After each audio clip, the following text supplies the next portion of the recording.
Salut les amis, c'est Farming Savoyard. On se retrouve enfin pour le début de notre carrière suivie. Voilà, après quelques petits problèmes techniques, on va dire, que j'ai essayé de résoudre. On verra ça à la lecture de la vidéo. Et ben on y va. Donc spéciale dédicace pour commencer à mes 2 premiers abonnés. Je vous remercie les gars. On va essayer de faire ça bien pour vous en tout cas. Allez, c'est parti. On va donc commencer par faire une moisson. On va utiliser notre petite Sampo Rosenliu du Comia. On va moissonner le champ numéro 25 qui est prêt à être récolté. Et c'est du colza. Allez, c'est parti. On monte dans la machine. On met les gyros puisqu'on circule et c'est parti. On va essayer de faire une petite moisson tranquille.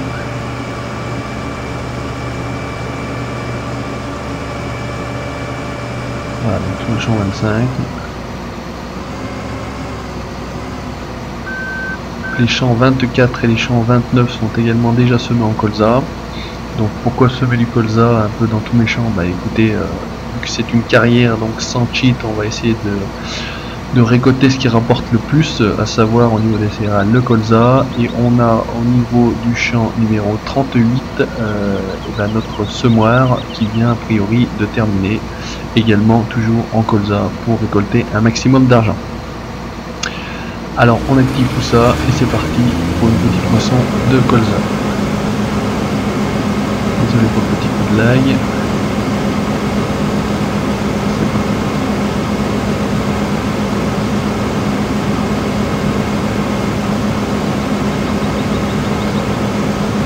On va peut-être couper les gyros qui restent encore récolte. Donc les objectifs à venir suite à cette moisson de colza, c'est d'investir dans du matériel un petit peu plus grand, ce qui paraît logique. Hop, on coupe la machine, juste pour voir le coup. Donc d'investir dans du matériel un petit peu plus performant, je vais dire. Donc au niveau de la moissonneuse, on va passer sur la New Holland. New Holland qui est une barre de coupe de 5,50 m, ce qui nous permettra d'avoir une moisson plus rapide, on va dire. Ensuite passer sur un déchômeur, un cultivateur un petit peu plus grand, le Vogelnot, et puis passer sur un semoir également un petit peu plus grand, partir sur le Baderstad à la place de celui qu'on a actuellement.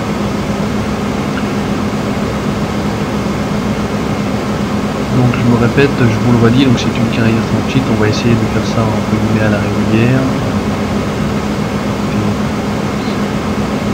Passer par les étapes simples de plantation, de moisson. On investira dans les champs également, peut-être le champ numéro 30 qui est à côté. Me semble-t-il, j'avais regardé, il est sur une base de 50 000 €, ou à peu près de cet ordre-là.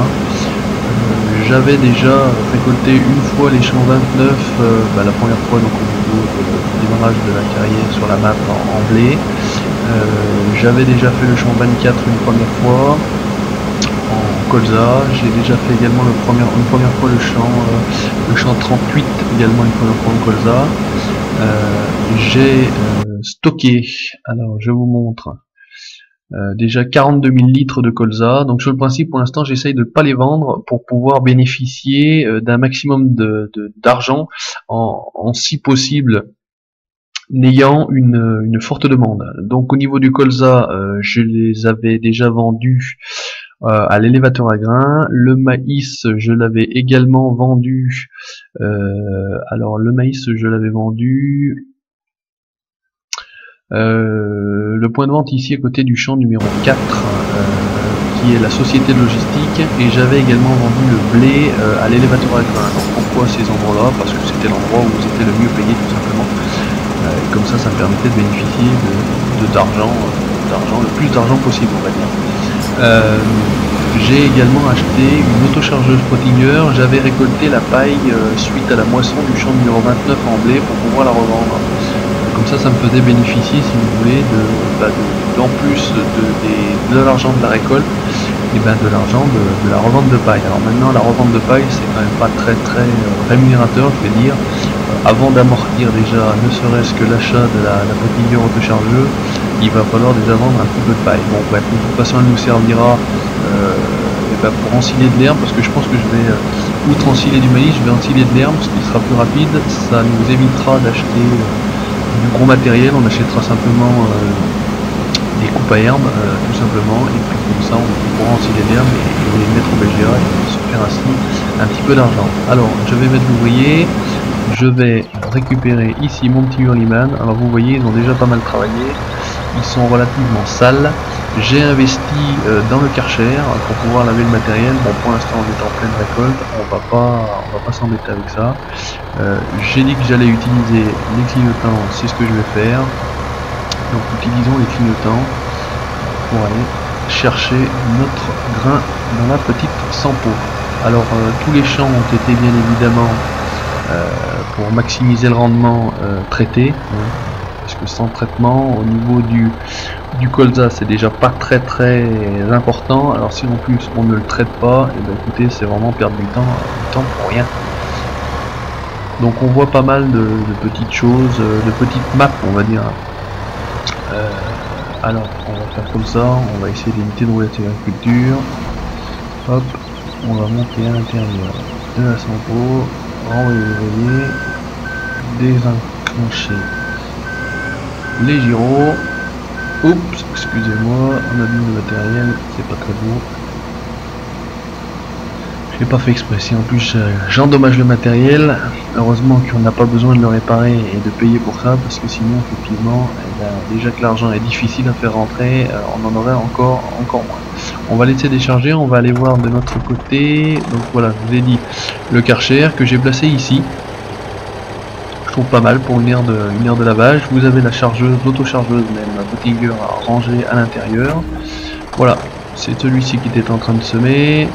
Voilà, donc je vais le rapatrier à la ferme. Donc c'est vrai que le poids qui est à l'avant de celui-ci, c'est un 700 kg, me paraît un petit peu frêle, parce que c'est vrai qu'au niveau du Pottinger derrière est relativement lourd, et c'est vrai qu'au niveau des virages on a l'impression que ça tangue un petit peu. Voilà. Donc, on va faire attention, il suffit de rouler doucement dans les virages, de prendre nos précautions, et ça évitera tout problème futur de casse matérielle. Même si heureusement, comme je viens de le dire, la casse matérielle pour l'instant n'est pas prise en charge, le dommage mode que je n'ai encore pas vu a priori sur la prise 2015 n'est pas arrivé. Voilà, donc on va le rapatrier tranquillement. Alors on va peut-être pas le mettre à la ferme, on va tout de suite le mettre. Voilà, on va mettre quand même un petit peu tard au niveau de traverser de route. On va tout de suite le mettre à côté du champ numéro 25. On rapatriera également après le cultivateur, parce qu'on ne va pas perdre de temps. On va tout de suite mettre des ouvriers pour qu'ils nous déchaînent tout ça et qu'on ressème tout de suite par-dessus du colza. On est toujours dans le colza. Ça, je vous montrerai pas toujours ça, hein. Donc là c'est vraiment entre guillemets le premier épisode. Et le premier épisode c'est la moisson. Hop, on va se le mettre ici, on descend, on court et on remonte dans la sampo qui a l'air d'avoir fini de vider. Et on y retourne, c'est parti. Voilà, on tourne, on va essayer de pas tout casser cette fois-ci. On active.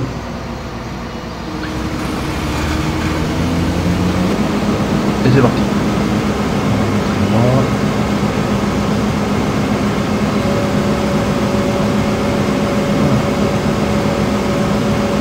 Donc on verra au niveau du rendement ce que ça va donner sur le champ 25. Je crois que celui-ci faisait 1 hectare 4 ou 1 hectare 5 de mémoire lorsque je l'ai acheté. Donc là on a une première benne, première trémie vidée dans la benne. On va voir ce que ça peut donner au niveau des autres.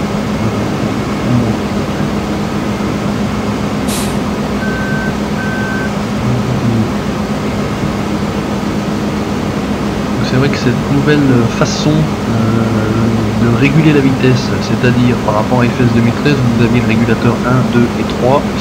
Là vous n'avez plus que le régulateur 3, et lorsque l'outil est mis en route, et bien vous vous retrouvez finalement à la vitesse de travail. Le problème c'est quand on arrive en bout de champ comme ça, si moi je viens lever la barre de coupe, c'est comme si l'outil n'était plus en fonction et la moissonneuse part entre guillemets à accélérer rapidement. Donc il faut tout de suite reprendre, vous voyez, elle accélère, il faut tout de suite reprendre. Alors moi je joue au clavier, tout de suite reprendre pour pouvoir rectifier tout ça. On baisse, on met le régulateur 3, elle se met sur la vitesse de travail et on y va. Donc c'est vrai que cette petite sampo moi je le trouve superbe. Après c'est sûr que bon, c'est une première machine pour des champs qui sont comme sur cette map de base Björnholm, relativement carré, sans obstacle aucun, je vais dire, en tout cas pour les champs que je travaille actuellement, 29, 24, 25, 38. Ah, c'est sûr qu'on va pas gagner du temps avec ce genre de machine là. Maintenant, on a dit qu'on le faisait sans cheat, donc pour l'instant il faut malheureusement utiliser cette machine là pour pouvoir ensuite en acheter une autre. Au niveau de l'argent, on va mettre en milliers. Donc au niveau de l'argent, au niveau des moissonneuses batteuses, donc on a dit qu'on prendrait sur celle-ci la New Holland TC5 90, donc qui fait déjà 150 000 euros. Il faudrait ajouter à ça la barre de coupe, donc à ces 150 000 euros, il faudrait cette barre de coupe de 32 000 euros, donc on est à 182 000 euros. Donc je vous explique pas ce qu'il faut déjà récolter. Bon, on partirait sur du 5,50 m au lieu du 4,20 m. On gagne un petit peu, mais on n'est pas non plus sur des augmentations de barres de coupe extraordinaires. Dans les projets, on a dit qu'on investirait également dans une machine à ensemencer ou un semoir, autrement dit, un petit peu plus efficace. Le Pottinger ici nécessite 100 chevaux et une largeur de travail de 3 mètres.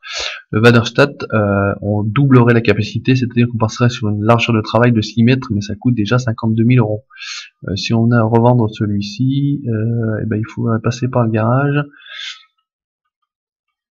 Voilà, donc dans mon garage, j'ai tous les biens d'origine qui sont fournis avec la map, mis à part la Pottinger que j'ai acheté et la charrue que j'ai revendue, également l'Amazon que j'avais acheté pour traiter, chose qu'on n'a pas non plus d'origine. Et si on venait revendre, hop, j'ai raté, c'est vrai que c'est toujours différent. Si on venait à revendre déjà la Sampo, on arriverait à revendre ça 52 000 euros, donc ça nous paierait largement la barre de coupe. Après, au niveau de ça ferait déjà 60 000 euros sur 180 000. Bon, vous voyez, il faut qu'on ait une centaine de mille d'euros entre guillemets pour pouvoir investir dans quelque chose de nouveau. Alors là, on n'a pas un rendement entre guillemets extraordinaire. On a fait un aller, un retour, un aller. On est à 32%, soit 1400 litres ou 1400 kg au tas de cap. Donc effectivement, c'est pas non plus un rendement extraordinaire. Alors ce qu'on va faire, comme je vous l'ai dit, on va pas perdre de temps, on va tout de suite aller récupérer voilà le véhicule avec le déchaumeur, donc un Deutz, toujours sale. J'avais dit que j'aime bien les véhicules propres, mais a priori c'est pas vraiment le cas. On est sur des véhicules toujours sales, mais bon, c'est les véhicules qui travaillent, donc les véhicules qui travaillent, malheureusement, ils sont sales. Il n'y a que ceux qui ne font rien qui ne travaillent pas. Hop, on va faire comme ça, ici, voilà. On va rejoindre notre champ numéro 25, on fait tout ça, on a les pneus, hop, le pneu à droite, et on tourne. Ah, donc celui-ci a une masse d'une tonne, 1000 kg, et je trouve que... Alors est-ce que l'équipement est moins lourd également à voir, mais c'est vrai qu'on a l'impression qu'il tient un peu mieux le pavé. Hop, alors, transmission et sécurité, et on y va. Donc on va faire un petit peu de déchômage en attendant, la Sampo va détourner, on va faire un petit peu tout, déchômage, semoir, transport de céréales, moisson, comme ça vous aurez un petit peu toutes les activités, je vais dire, de base de l'agriculteur, en tout cas dans cette première partie, ou surtout ce premier épisode, puisque effectivement après on passera sur le pochage, de l'ensilage. On viendra plus tard, parce que vu les coûts à la partie bois, donc avec les scorpions ponce, le ponce scorpion, le ponce buffalo, les tronçonneuses, etc. Couper du bois, transférer du bois, le transférer également dans les points de vente. J'ai vu également dans une vidéo qu'il suffisait de couper des arbres et les balancer au niveau dans une espèce de retour d'eau là-bas. Il gagnait, c'était une vidéo de joueur en prêt où effectivement il gagnait beaucoup d'argent à faire ça sans trop se forcer. Bon, il faudra quand même avoir un véhicule avec un bras qui puisse transporter ça. Alors au niveau des tracteurs, pour l'instant je reste là-dessus. parce que c'est pas la priorité. Ceux que j'ai me suffisent entre guillemets à l'activité de la ferme. Maintenant effectivement c'est des choses également qu'il faudra modifier, faire évoluer avec des tracteurs peut-être plus puissants. Ça pourrait passer sur la grande partie du champ pour pouvoir effectivement travailler plus vite, effectivement, du fait de matériel plus important. Un matériel plus important dit également tracteur plus puissant. Donc on partira sur, je pense, le Sam Fortis, c'est le Sam qui fait 190 chevaux. 190 chevaux, ça permet déjà de tracter pas mal d'équipements. Celui-ci me paraît sympa, donc on vendra certainement peut-être un Hurlyman, puisque j'ai pour l'instant les deux Hurlyman d'origine, et effectivement un me sert pour passer l'engrais et l'autre me sert pour traîner les bennes. Alors vu que la benne pour l'instant c'est pas non plus la priorité, le petit Hurlyman de la benne pour transporter le grain est largement suffisant. On prendra certainement l'autre puisque on va utiliser un autre tracteur pour passer l'engrais. Alors ce qu'on va faire, on va aller comme ça, on va descendre, laisser partir, on va dégager le Hurlyman qui va gêner. On va peut-être aller voir au niveau de la Sampo, pour voir si effectivement elle est peut-être quasiment pleine. Je vois qu'elle a le gyrophare, donc elle a certainement passé les 80% de taux de remplissage. C'était le cas sur le 2013. On va se mettre à côté et on va décharger tranquillement. Donc le remplissage des bennes avec l'alternative tipping, anciennement avec le 2013, est quand même relativement bien fait. Il est bien fait sur les grains, je trouve, au niveau des pommes de terre et au niveau des betteraves. Je trouve pas ça extraordinaire parce qu'on a une texture avec des angles qui montent et je trouve pas ça très joli. Alors maintenant, bon, c'est mon avis personnel, hein. Au niveau par contre du vidage, au niveau de la buse de la Sampo, je trouve ça extraordinaire. Les textures en général sont super jolies. Donc je vais arrêter dessus puisque je suis à 8500. On va essayer d'éviter de tomber dans le ravin. Et on va aller stocker notre vin. Alors notre ami ici, je ne répéterai pas l'intelligence de nos amis ouvriers. Beaucoup de youtubeurs se plaignent de l'intelligence très limitée, on va dire, de nos ouvriers. Effectivement, par rapport à FS 2013, c'était une chose qui a priori n'a pas été améliorée, parce qu'effectivement ils sont toujours aussi intelligents. Alors heureusement que là les champs sont déjà pas trop distornus, parce que si vous mettiez une map style Belgique profonde, vous aviez par exemple des champs très tordus ou la ferme Limousine par exemple, écoutez, je crois que là on aurait touché le pompon. Allez, on retourne en switchant. Et oui, il faut switcher malheureusement, sinon effectivement je vais me mettre à courir un petit peu dans tous les sens et ça va peut-être pas le faire, ça va être peut-être un petit peu long. On va perdre du temps et le temps malheureusement c'est notre ami. Plus la vidéo va être longue, plus la vidéo va être lourde à installer. Hop, on met le petit clignot.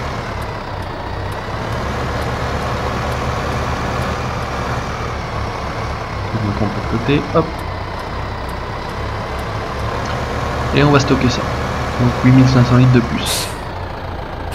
C'est parti. Donc je sais pas si je l'avais précisé, mais je vais le repréciser. Donc je joue sur un ordinateur portable. Je capture avec Fraps 30 fps.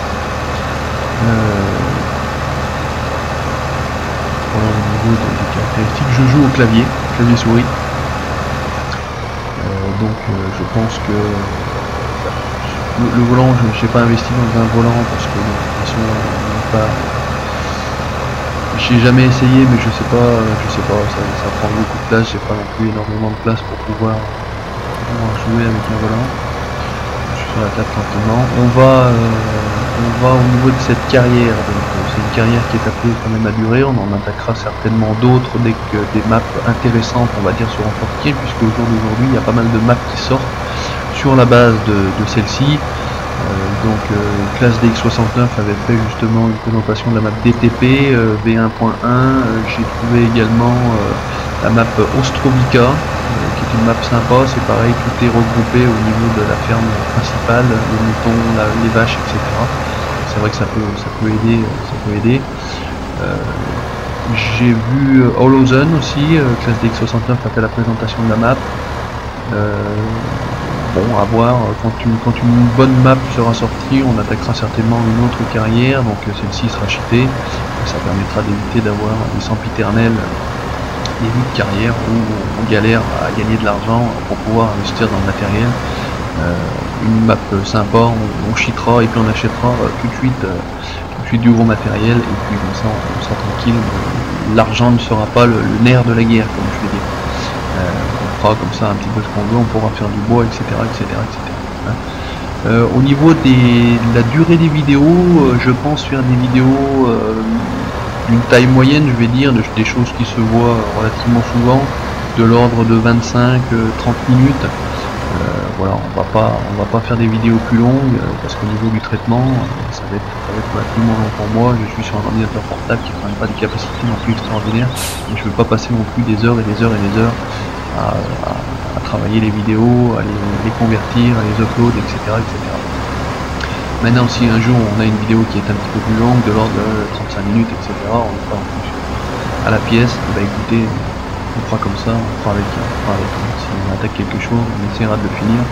Maintenant, là on est déjà à une vingtaine de minutes, vous voyez, on n'a pas fait grand chose. Le champ est relativement grand par rapport au matériel que j'utilise.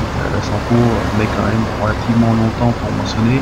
Et effectivement, avec une moissonneuse et une barre de coupe beaucoup plus grande, en 2 temps de frottement, un champ comme celui-ci serait rectifié, et puis on en parlerait plus, on pourrait faire autre chose. C'est pour ça que vous voyez un peu tout. Il y a de la moisson, du transport de grains. J'ai commencé à déchaumer de l'autre côté. On va finir cette allée là, et puis je vais tout de suite mettre mon semoir en place, et puis on va commencer à semer pour pas perdre de temps.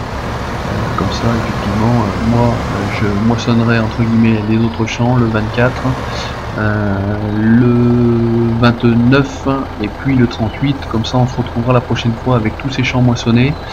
On verra de mon côté si par rapport à une forte demande j'ai pu vendre tout ce colza. Sinon, écoutez, je vendrai quand même. Et puis comme ça, on aura déjà une certaine somme d'argent, ce qui nous permettra d'avancer et de passer à du matériel un petit peu plus grand et puis d'évoluer. Donc on va faire de la culture, bien évidemment, mais on va également faire des animaux, parce que moi j'aime bien m'occuper des animaux. Alors surtout les vaches, les moutons, c'est vrai que ça m'a jamais bien botté, il n'y a pas grand chose à faire. Les vaches, par rapport à cette map là, je suis un peu déçu parce qu'il n'y a pas le water mode, donc on peut pas leur donner de l'eau en apportant une tonne à eau. Alors la Giant, il faudra m'expliquer. FS 2013 c'était déjà la même chose, on avait une tonne à eau mais on peut pas donner de l'eau. Bref, on va pas chercher à comprendre, c'est pas très grave. On va aller, comme j'ai dit, à notre semoir.